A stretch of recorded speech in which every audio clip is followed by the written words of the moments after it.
Season 2 of DTBY's community podcast hosted by the CYC. We are a movement dedicated to inspiring, mentoring, and building the leadership qualities of tomorrow's leaders. Last season, our focus was promoting inclusivity and raising awareness about organizations making a difference in our community. Season, we're focusing on individuals who are creating impact on the lives of youth.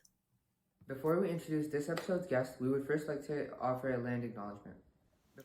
Although this gathering is virtual, we recognize that DTBY convenes on the treaty lands of the Mississaugas of the Credit First Nation and the traditional territory of many nations, including the Haudenosaunee and the Huron-Wendat peoples, also serving as home to many diverse First Nations, Inuit, and Métis peoples. At the Dare to Be Youth charity, we are proud to promote the spirit of helping, sharing, and caring for our neighbors without the expectation that has been exemplified by each of these nations as the first peoples of this land for thousands of years. And we wish to acknowledge our gratitude for the ongoing opportunity to live, work, and build community on this land. It is our collective responsibility to care for each other, to care for these lands. And it is past time to turn reflection into action. We challenge ourselves and everyone here today to commit to one tangible next step to move this work forward. Welcome back to DTBY's community podcast and the second episode of our new season. My name is Martina, and I'll be the host of this episode alongside my fellow CYC member, Alexa. On behalf of DTBY and the rest of the CYC, it is our pleasure to welcome Joseph from Joe Apps, one of our recent empowerment sponsors. Thank you for joining us today. Thank you for having me. I look forward to it. Hi, Joseph. So just to start, if you could tell us a little bit about yourself and what you do. Yes, so my name's Joseph Apps, and we provide IT support for small businesses. So we do A to Z IT services for small businesses to make sure that they have the technology they need to be successful in their business. That's great. Cool. How did you get involved with DTBY? I got involved in DTBY through the Chamber of Commerce. I'd met Shannon through the Chamber of Commerce, and I'd learned about DTBY and their initiatives and what they were doing in the communities. And it was really something I wanted to be involved in because I felt as a youth, this is something that was so missed, and I didn't have the opportunity or outlet to have that kind of connection community and get with like-minded individuals. And I feel like it would have helped my growth in hitting my head against the wall a little less, hopefully, right? For sure. And why do you support Dare to Be Youth's mission or message? I support it because it stands strong to me. I think youth is the power of tomorrow. It's what's really going to shape our future. It's really what's going to help us grow. It's really what's going to take it to that next level. Unfortunately, youth is inheriting a vast amount of problems from all kinds of different things, from the environment to technology to, just ways of living to how life's going to be or how that's going to be shaped, right? So the youth needs all the tools in their power to be able to get through this, and this is what I think Dare to Be what DTBY's mission is able to do, is empower the youth to be able to have these tools and get to the next outlet that they need to be able to get to that mission done. Awesome. So this year we'll be hosting our third community event summit on November 5th. This year our theme is impact. How have the events that you've attended shaped you as a person you are today? So sorry, all events in general or just the Dare to Be Youth events? My apologies. Just to clarify. I'd say all the events that you've been to. Yeah. Perfect. Pick maybe top 3. Perfect. So I definitely think events are very useful to be at, because whether it's networking or learning about what people have to say or taking in information, I'm going to give you my top event. My top event was definitely a Tony Robbins event. He really brought the power and energy to the room. He really kind of shaped a mission and what needed to be done over the next few months and really gave me that guidance. So I find any event that you're at that a mentor is trying to kind of shape or help show you or really give you those next level tools is a really useful event to be at. Mm-hmm. So could you give a short little rundown of what happened at this event? Yeah, for sure. So at the Tony Robbins event, we went out there and we listened to what he had to say about just the change in you, right? Like unleashing the power within inside of you, what the power that you have. So he gave us tools and methodologies to be able to get through to being able to achieve these. He gave us a workout plan and items to be able to follow, and we followed and achieved this to get to the next step. And that was really just unleashing that next level power inside of myself so that I could be a better coach and mentor for my team. Awesome. I guess that goes to show like what a good mentor or leader you're able to be within your team if you're going to these events and trying to learn about these tools. So good on you. I think the power is connection, connecting with the event and just really being there and present and attentive. That's what really helps, right? You got to go to the event really being in full focus so you can take the most out of it. Absolutely.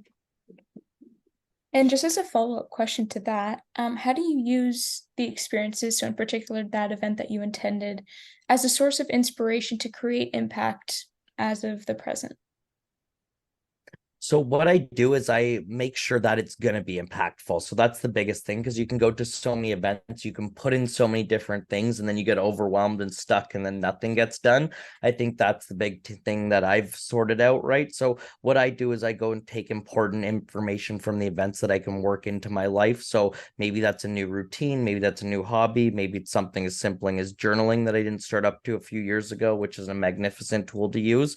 And it's just really working out these little pieces that I gained from the event into it as well. I also go in and looking for exact things that I want to improve. So let's say it's coaching, or let's say it's an idea for the business, or let's say it's just an idea for myself. I really go in and focus on that idea so that I'm able to bring that part back to my life, because these can also be incredibly overwhelming. You're given a bunch of new ideas, different things to do. You want to go implement and be the best version of yourself, but sometimes you're already working on a bunch of different stuff, right? So for me, the best thing to do is slowly chip these new ideas and these new routines into my schedule so that I'm able to have the most success with them.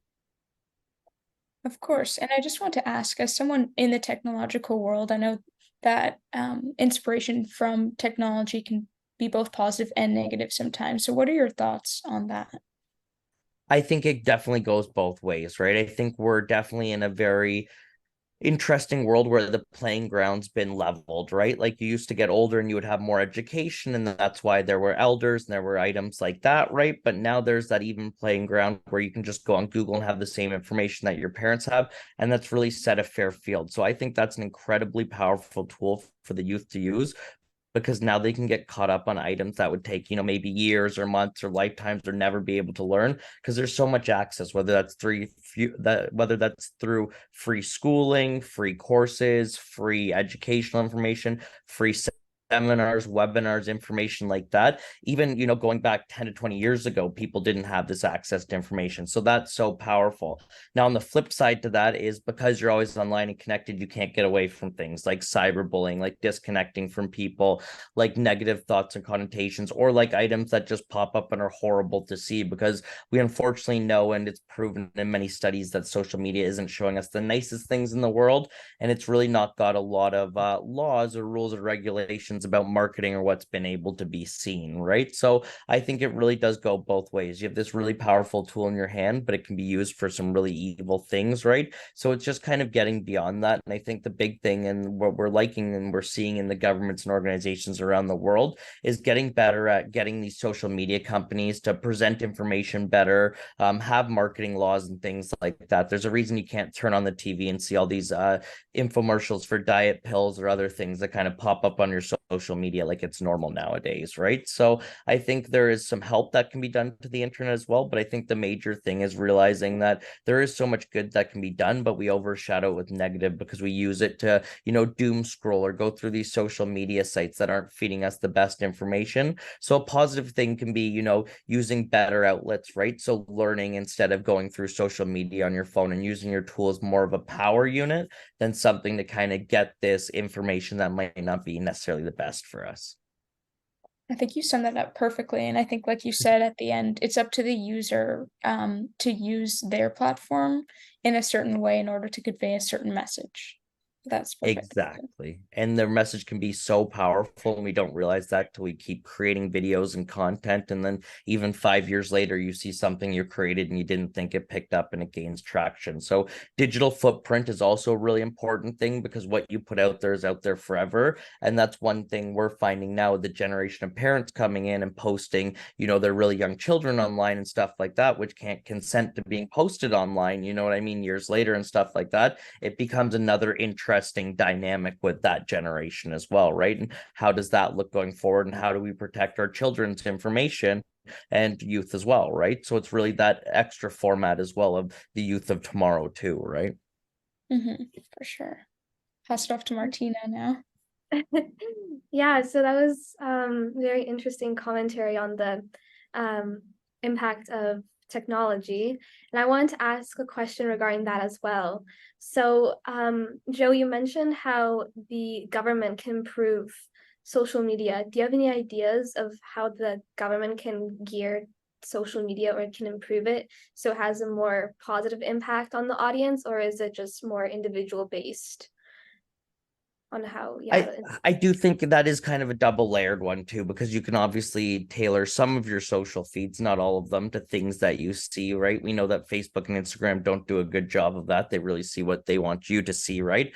But you can do that. I do think it's a little bit of a layered problem approach, right? Because on TVs and stuff, you can't see all these ads for these horrible things or things that just don't make you feel good about yourself or yourself as a person. Or there's all these warning labels too, right? Like, hey, there's this pill out, but you're going to have this, and this symptom. So I think the government regulating it did with advertising, TV, and marketing is a really good sense to go to. Now, I do think we're in a problem where we have the Bill C-31, right? And the access to information. Now, Canadian news is not going to be shared on the websites. I think that's a kind of whole other problem in itself, right? How do we get Canadians access to information while not having lots of money drain out of the economy, but still having the right news given to them, right? So there's a bunch of problems we're seeing uptick through social media and the government and really trying to get control. But the shame is it's been left an awful long time now. So the social media companies have the money and the power and the lobbying power to kind of get around a lot of this stuff and work their way through.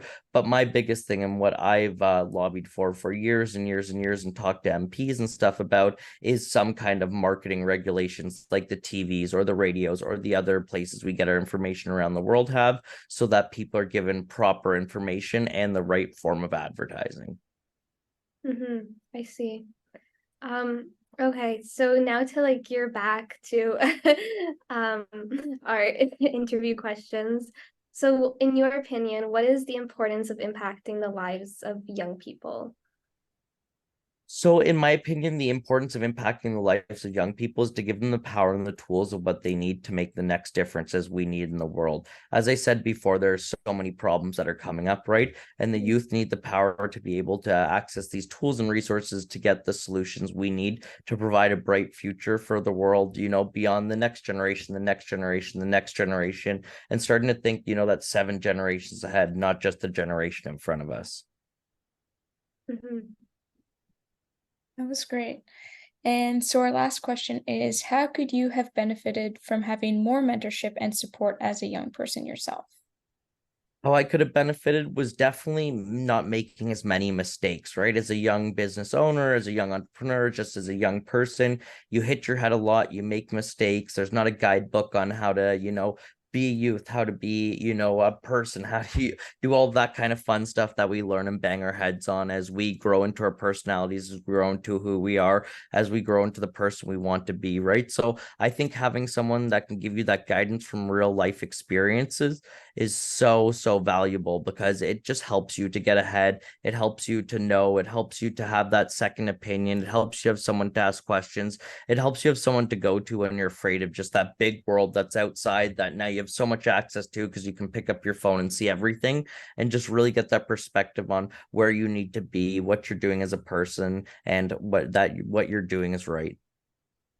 For sure. And I know as myself, as a young person, I'm already seeing the changes I'm making this summer and sort of weaning off of the technology and being present in the moment and everything, and realizing that there is much more than what's on the phone and what's on the apps and what I'm scrolling through. But for sure, that's so important. Martina, did you have anything to add before we conclude? No. Oh, Perfect. sorry. I think my dog did have. It's seen the pup had something to input there. Yeah, just a bit too aggressive. Well, thank you so much, Joseph. That concludes this episode of Dare to Be You's community podcast. On behalf of the rest of the CYC and Dare to Be You, I would like to thank you for investing in youth and creating impact in your community. If you're interested in becoming a change partner like Joseph, head to our website to learn about the different ways that you can join our movement. It takes a village to support and empower the leaders of tomorrow, and we can't make an impact alone, so we appreciate everyone in the community who steps up to support us.